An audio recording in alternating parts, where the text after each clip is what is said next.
What's up, guys? This is Odzar here, and I am going to bring you guys a season recap of the IBA. I'm sorry that I haven't done over half my games. I am missing week 7 through 12, and I'm just going to basically explain those weeks for you guys. And I will once I go over those weeks, I will go back through week 1 through 6, and then just give a little recap through each game. I just recently wanted to watch all the games over, and I just felt like I wanted to talk about each game and what I think I did wrong. And if you want to see any of the games week 7, 8, 9, 10, 11, and 12 will all be down in the description. I'll actually label each one.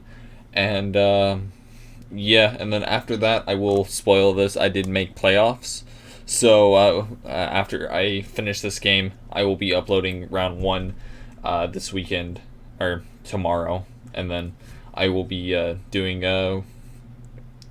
I'll be either if I win that game, I'll be doing round 2 the next weekend, and if I keep going, the next weekend, and so on and so forth. And I will be keeping that schedule until I either lose or until I win the league, I guess. I don't know. Anyways, let's just crack right on into this. You can see right here week 7, and then I'll just scroll down until we hit that. Okay, week 7 I did face Nin. He has a very, very bulky team. Venusaur, Mantine, Diggersby, Celestial, Gutra, and Sock. Those are all the mods he did decide to bring. I brought Lando, Coco, Porygon, Milotic, Serena, and Medicham. My problem here was I thought Coco could, with Brave Bird, could kill a Mega Venusaur that is defensive, and I was sadly mistaken. I did about 70% to Venusaur, making me lose my Coco on round 2, which dealt with quite a bit of his team, and I just lost mostly because of that, and I didn't have, I think, Fake Out or something on Medicham, but after losing Coco, the game went downhill from there because I didn't calc, and I've started to calc a little bit more since that game, and just because of that, I did end up losing that game. Nin deserved to win, and he got into playoffs as well, and we'll see if we get to battle him later on in the season, or later on in the playoffs. So after this, we did face Carolina Persians, which was Malicious Mewtwo, and he had a very, very bulky team. He had a very stally kind of team, and I had a play kind of stally as well throughout that game. I had a Medicham with Haze, and he had a Calm Mind Dusknoir. Yeah, Dusclops. And half the game was just Dusclops and Milotic just going back and forth with Haze, Calm Mind, Recover, Pain Split, back and forth, just trying to kill each other, until finally I got the Dusclops low enough where Medicham can kill it with a Zen Headbutt. And the game pretty much went from there because I could Oko Nihilego with a Bullet Punch. I just swept the rest of his team with a Medicham because I got that one single one single kill with Dusclops. Once Dusclops fell, I think Nihilego fell, Raikou fell, something else fell as well. Vaporeon I think was low enough as well. I think these 4 died at the very end, and I killed these 2 earlier on in the game just by different things. The game versus Aaron was kind of unusual a little bit, just because I'm trying to think back to the game a little bit. Lele was kind of destroying me. The only way I kind of won that game was because of Lele plus killing off Lele, then removing the Psychic Train with Coco. That's how I won the game in the end, and just killed. I think the remaining one, Medicham plus Milotic, I think that's what it was. I had if you go and actually watch the game, I got a crit on the Raichu that kind of mattered in the long run. I did miss a Stone Edge on Halucha, which isn't as important, but it does kind of balance things out. Kind of, I do think I had a little bit more hacks than what Aaron did, but I kind of had to deal with Lele. I guess Lele was kind of a problem, and with him having, or with Lele having a lot pummeling versus my only counter to it, I had to play a lot, not safer, a lot. I had to play offensively, I guess. And since it wasn't scarfed, I could deal with it easier since it wasn't scarfed. And that was like my whole thing with Steelix, is if it's not scarfed, I'm fine, but if it is scarfed, I have to have Steelix alive to deal with it. My next game was versus Omega Jolteon, one of the better battlers I have faced, and one of the runner-ups for winning this league. He has a very good chance. He is, I think, currently 10-2, and then the guy I'm facing right after this is also currently 10-2, and sadly, I wasn't one of the losses. You can tell with this because I already lost the game, and honestly, it was just Hazard Stack. Once he got Hazard Stack up, I had a chance of winning if I brought the right moves on Medicham, but sadly I did not decide to do that, and it would have been rolls on if I would have won, but I don't think I would have deserved that win at that point. He just outplayed me that entire game, and he definitely did deserve to win. I have a good chance of facing him in playoffs, and I am looking forward to doing that. The next team for week 11, I went versus Easy Bake, or the Texas Turts. His team is fairly scary. I don't really remember the game too well because it's been a few weeks ago, and I kind of skimmed through the game a little bit. I think I just played poorly that game. That's the only thing I could really see on why I played. I just did stupid things that allowed Mons to die, and he just outplayed me that game. So I do understand why I lost. I just didn't do so well that game. And coming off of that game, I was facing Jazz. I knew I already was guaranteed a playoff spot. Somehow I was blessed with a playoff spot, so I could just kind of troll around a little bit. That's why and I was trolling around a little bit. I think I had like a special Lando. I had a Calm Mind Zatu, and just some other little fun sets. Like I think the Serena was Heat Rock Serena, and I was just having fun with it.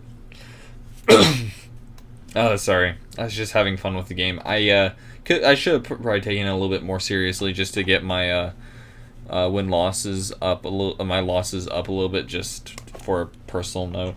But it ended up me just having fun. Jazz played well, and he actually outplayed me throughout the entire game, which was completely fine. And that is all the weeks I had to catch up on. I only won two of the 6 weeks, right?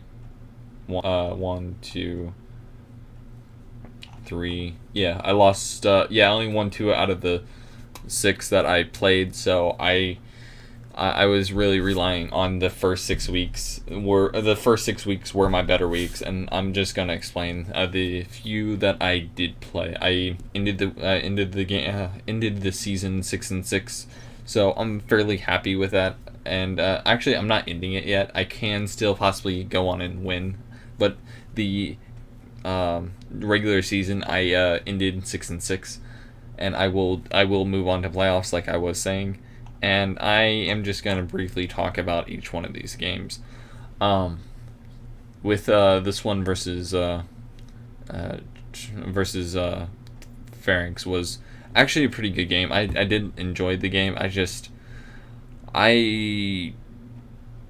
didn't misplay really. It's just I was running scared of the Victini, and I just ended up losing the game because he had more threats than I had threats, and I wasn't really used to the team as of yet, and I kind of failed at that point.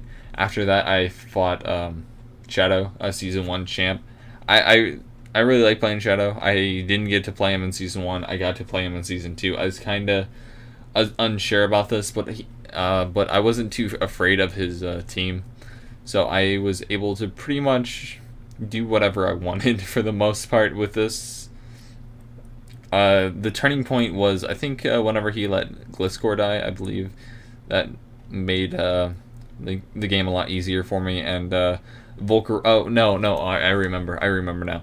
My Melodic getting a clutch mirror coat versus the Tapu Fini. I was able to live on like 2 to 3 HP and then be able to OHKO the Fini with my Melodic. That was a very clutch play and was able to make me win that game. Also I'm trying to think. Also, Volcarona did quite a bit of work versus Gliscor versus Chandelure as well. I was able to get up a +1 versus the Gliscor. Then I was able to kill off the Chandelure with a HP Rock. And I was able to pretty much deal with the rest of the team with Volcarona plus Lando T.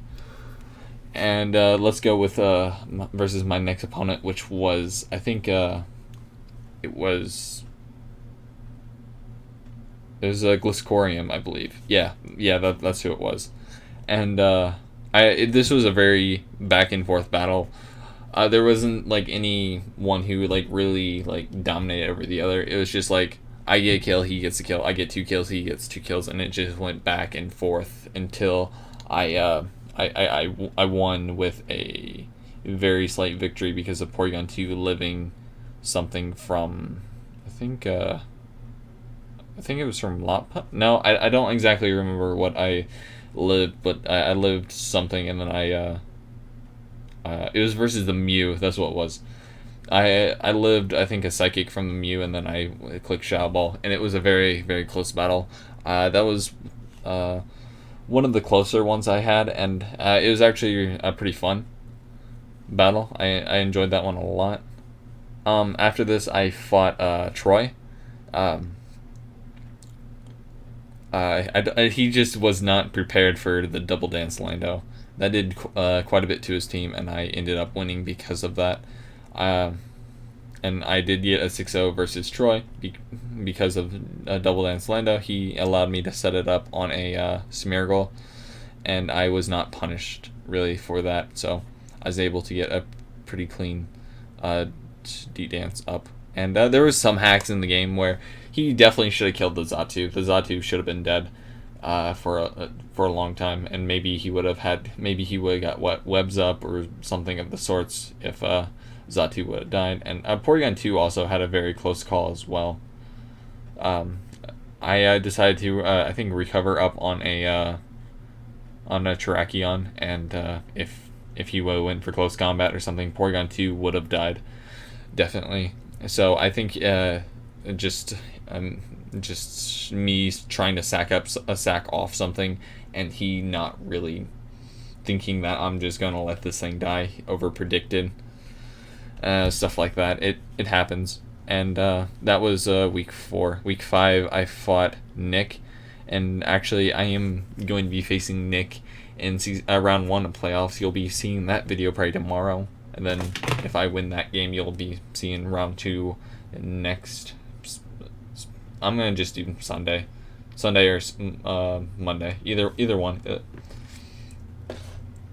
And that was actually a really good game. The turning point was whenever I killed the Charizard Y. At that point, I wasn't running as scared anymore because I didn't have to worry about if I had a counter to Charizard Y. I could just willy-nilly throw out my Melodic, and I can willy-nilly, I guess, throw out other mons like Medicham and stuff like that. And I was able to eventually win the game by outlasting Nick, which I still think is a really good game, and you can find all these games on my channel. The other 6 will be down in the description. My next one was versus Seabass. I don't really know what happened with this game. I didn't like it at all. I don't know what happened. I think the Mirana itself was a very huge threat to my team, and I and I just don't really know. I didn't do so well versus this game. I was making a lot of misplays and other stuff like that. Don't get me wrong, Seabass did play amazingly well, and the ditto play screwed me up. I thought it's always Scarf Ditto. I was thinking, all right, it's just Scarf Ditto. I can just set up a rock polish and then just wipe the rest of his team pretty effectively. The only thing I was not going to be able to wipe was Blaziken because it was sashed. So that was good prep on him, not having a Scarf Ditto, and basically allowing him the game. I let him have that game by by not allowing or by allowing a chance for Ditto not to be scarfed, and then he proceeded to win with that. I could have done some other things, possibly just to win, but it happens. It's the game, and Seabass, you did play extremely well that game, and I think I'm harping on that a little bit too much. Anyways, those are the 12 games, and I just wanted to get this out just to clarify anything. Actually, before I go, I want to talk about the kills and the overall kill leaders. Okay, so this is the everything up to date from week 12. We don't have any playoff stuff in, so that is good. I am currently number 1, 2, 3, 4, 5, 6, 7, 8th. I'm currently 8th, so I am at the very bottom. I just barely made it into playoffs. So yeah, I am the only coach 6-6 that made it in. I'm actually the only coach that was 6-6. So I did end up did end up making playoffs. So that was nice. And yeah, let me just go into this. I was number 3 on the leaderboard with 16 kills with Medcham. The top one was Zygarde. The second one was Thundy T. And yeah, that was that. Okay, let's go into division really quickly and talk about this. This was my division, and this is my conference. This is their division or the divisions and the conference. So basically, how it worked was each one from the top division got a spot. So like Shadow got a spot right there. He got a spot. Then after that, Nick got a spot, which was. Then Nick got a spot, and then next two were the top 2 from each conference. So I was the next highest, and then OP Jelson was the one after that. Since Nick was the highest one, or number 1 in our conference, he had to face the lowest one, which was me. I was the lowest in our division, so number 4, and Nick was number 1. And then after that, basically Shadow fought NSR, so number 2 and number 3 fought, and then I will then whoever wins me versus Nick will face the winner of Anastar versus Jersey Shellos. So, and then after that, whoever will win that game will go on to finals, or go on to finals, and then they'll face the bracket winner of the other side of the conference. So it will just go into the stepping stone pattern like that, and then the finals will happen. I don't know why I'm really talking about that now. And yeah, anyways, hope you guys enjoyed this recap. I hope it wasn't too boring. And that will be whenever I sign out. And I don't know. Anyways, later guys. Hope you guys enjoyed this.